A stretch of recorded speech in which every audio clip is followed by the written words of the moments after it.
ہمارا چینل فیضان پنجتن کو سبسکرائب کریں، لائک کریں، بیل آئیکن بٹن کو دبائیں۔ السلام علیکہ یا نبی اللہ صلی اللہ تعالی علیہ وسلم۔ ایک آدمی نے اپنی ماں کو کندھے پر سوار کر کے 7 حج کرائے۔ اس کو آپ بغور سماعت کرے کہ اللہ تعالیٰ نے ماں باپ کا اور خاص کر کے ماں کا کیا رتبہ رکھا ہے، وہ آپ سماعت کریں۔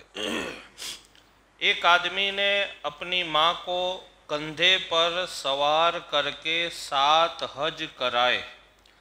7ویں حج پر خیال آیا اسے کہ شاید میں نے میری ماں کا حق ادا کر دیا ہے۔ اب دیکھیے، اندازہ اور تجربہ یہ کہتا ہے کہ یہ روایت بہت پرانی ہوگی، کہ جس میں ایک آدمی نے اپنی ماں کو کندھے پر بٹھا کر کے حج کرایا ہوگا۔ یہ بہت پرانی روایت کہ جس میں ابھی کے دور کی جتنی بھی فیسیلیٹیز اور جو راحتیں اور جو آرام ہے وہ اس زمانے میں نہیں ہوگا، کیونکہ اس وقت تو راستے ایسے تھے کہ چپل یا جوتا پہن کے چلنا دشوار تھا۔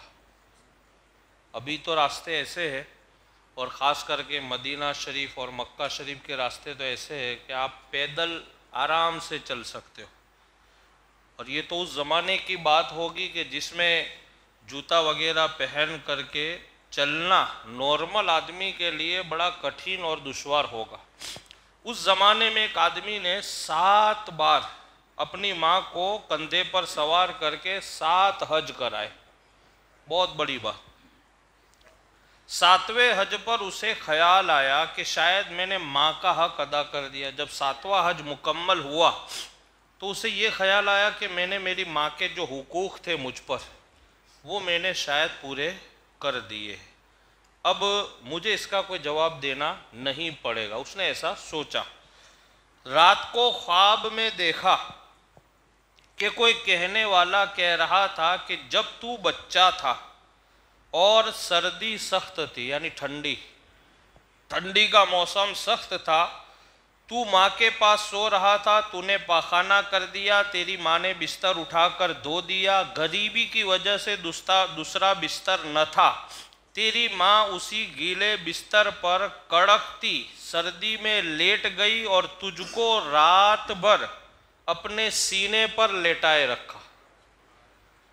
کہا کہ ایک مرتبہ بات ایسی تھی کہ سخت سردی کا موسم تھا، ٹھنڈی کا زمانہ تھا، کڑکتی بڑکتی ٹھنڈی تھی، اور غریبی کی وجہ سے زیادہ بستر نہیں تھے، ناپاکی ہو گئی تھی، بستر کو دھویا۔ اب دوسرا بستر تھا نہیں کہ اس کو بچھا کر کے اس پر سویا جائے، تو اسی گیلے بستر پر تیری ماں سوئی، اور تیری ماں نے پوری رات تجھے اپنے سینے پر سلا کر کے رکھا۔ جیسے ہم ہوتا ہے نا ہمارے بچوں کو جب کھیل لگاتے کیسے ہمارے سینے پر لیٹاتے، تو ایسی اس ماں نے پوری رات بچے کو اپنے سینے پر لیٹا کر کے رکھا۔ اچھا، دوسری بات، سائنس کا کہنا ایسا ہے کہ بچے کو جب ماں اپنے سینے پر لیتی ہے تو قدرتی طور پہ بچے کو ماں کے سینے سے آکسیجن ملتا ہے۔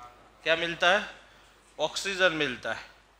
اور کئی سائنٹسٹ وغیرہ اور بہت سارے طبیب اور حکیموں نے تو یہاں تک کہا ہے کہ جس بچے کو پیدائش کے بعد، اگر حالانکہ ایسا کرتے نہیں ہیں لیکن انہوں نے بولا ہے کئی حکیموں نے، کہ اگر کسی بچے کو آکسیجن کا پرابلم آتا ہے پیدائش کے بعد فوراً، تو اس بچے کو اس کی ماں کے سینے پر لیٹا دیا جائے، قدرتی طور پر اسے آکسیجن ملنا شروع ہو جائے گا۔ یہ ماں کے سینے کی بات اولاد کے لیے کہتے ہیں کہ تیری ماں اس گیلے بستر پر کڑکتی سردی میں لیٹ گئی اور تجھ کو رات بھر اپنے سینے پر لیٹائے رکھا، تو کہتا ہے حق ادا ہو گیا۔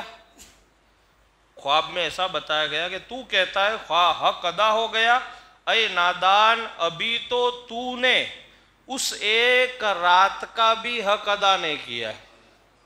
اب اندازہ لگائے، 7 بار حج کرائے۔ کتنی بار؟ 7 حج کرائے۔ پھر بھی خواب میں بتایا گیا کہ وہ ایک رات کا بھی حق ادا نہیں ہوا۔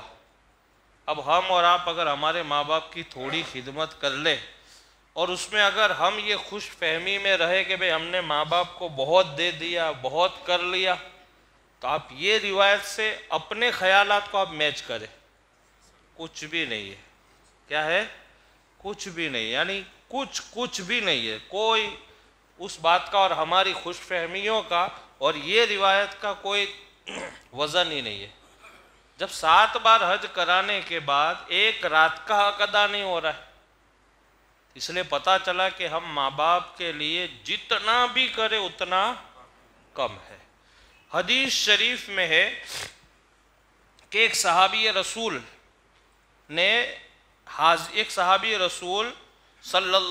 حضور صلی اللہ تعالی علیہ وسلم کی حدیث شریف میں ہے کہ ایک صحابی رضی اللہ تعالیٰ عنہ نے حاضر ہو کر عرض کیا، یا رسول اللہ صلی اللہ علیہ وسلم، ایک راستے میں ایسے گرم پتھر کہ گوشت ان پر ڈال دیا جائے تو کباب بن جائے۔ ایک صحابی نے میرے آقا سے یوں عرض کیا کہ یا رسول اللہ، ایک راستہ تھا اور وہ اتنا گرم کہ اگر اس پر گوشت رکھ دیا جائے تو وہ بن جائے گا، کباب بن جائے گا۔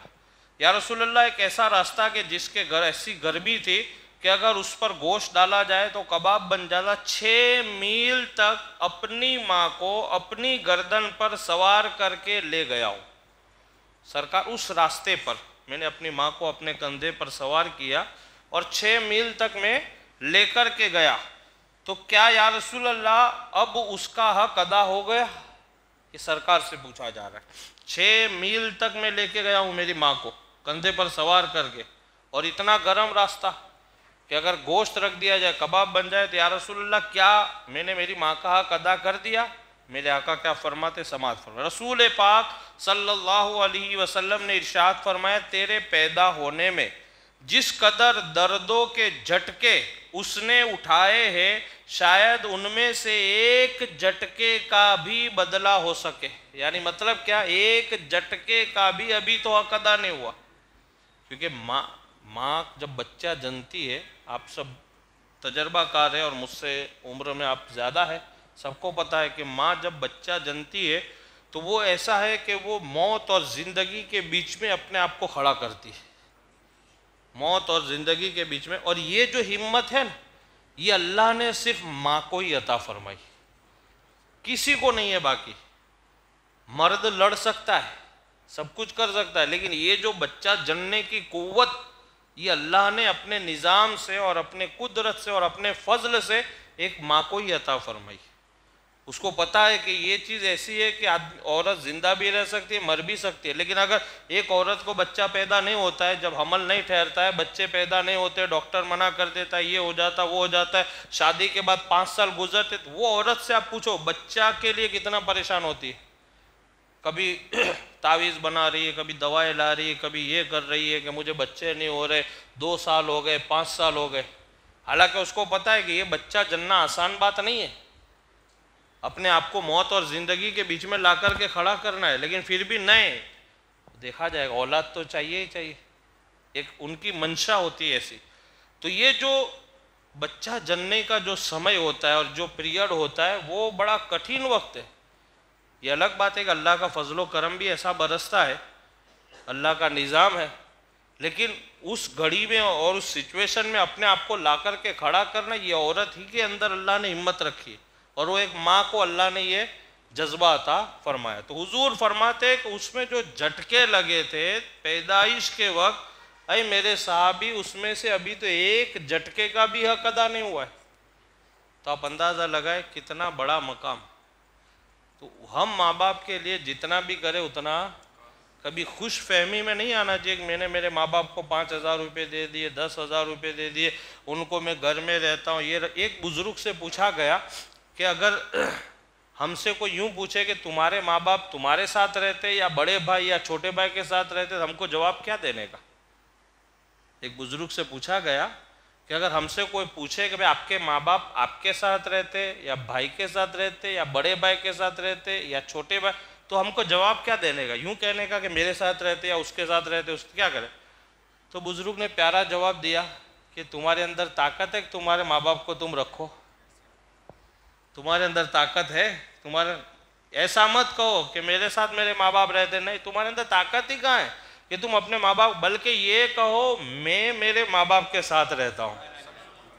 بھلے گھر تمہارا ہے، سب کچھ تمہارا ہے، لیکن یہ مت کہو کہ میرے ماں باپ میرے ساتھ۔ تمہارے اندر طاقت ہی کہاں ہے؟ تم تو کھانا نہیں جانتے تھے، کھانا انہوں نے سکھایا، کپڑا پہننا نہیں جانتے تھے، کپڑا انہوں نے پہنا، چلنا نہیں جانتے تھے، انہوں نے انگلی پکڑ کے چلایا، تم بول بھی نہیں سکتے تھے، انہوں نے تم کو بولنے کی پریکٹس دی ہے، تمہارے سے کوئی کام نہیں ہو سکتا تھا۔ تو اس لیے کبھی یہ نہیں کہو میں ماں باپ کے ساتھ رہتا ہوں، یہ کہو، بلکہ یہ مت کہو ماں باپ ہمارے ساتھ رہتے نہیں، میں ماں باپ کے۔ اور حضرت مولا کائنات مولا علی مشکل کشا کا بھی فرمان ہے، کبھی یہ مت کہا کرو کہ ہمارے ساتھ ماں باپ رہتے ہیں، بلکہ یہ کہو ہم ماں باپ کے ساتھ رہتے ہیں۔